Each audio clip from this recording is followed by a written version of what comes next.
Hey guys, so today we're going to be installing a Motion Raceworks 3-inch alternator pulley onto aftermarket Holley alternator designed for an LS.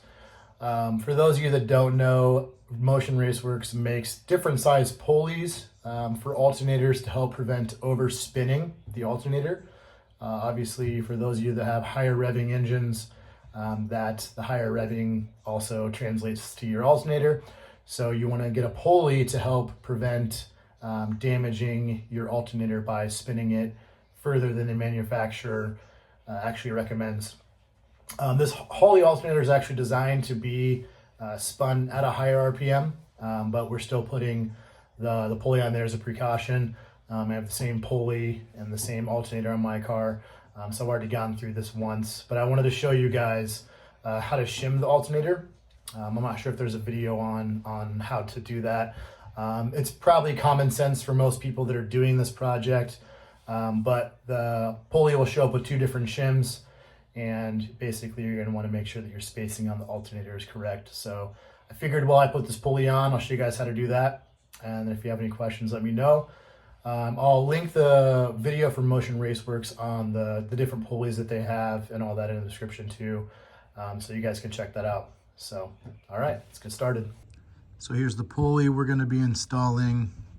This is the 3-inch alternator pulley from Motion Raceworks. It comes with two different shims, and that's to shim the pulley away from the body of the alternator. So we'll take this old pulley off.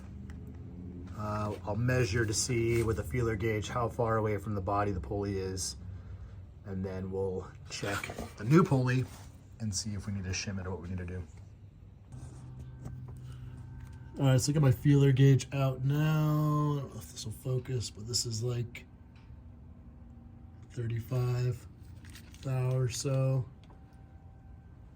And it's a tight fit, so that's how much space I need between the case and the pulley.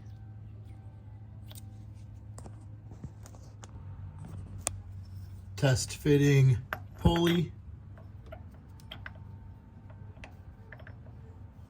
Without the shim, it's actually coming in contact with the body of the alternator.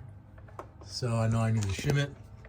The kit comes with a 19 thou and a 39 thou. So I'm probably gonna opt for the bigger shim to see if that gets me in spec first. All right, so I got the pulley installed. I got my 35 thou feeler gauge, and kind of hard to see because it's a little dark, but it's the same exact distance now. Perfect distance from the body of the alternator. So that's how you figure out your pulley spacing with the shims with the Motion Raceworks pulley.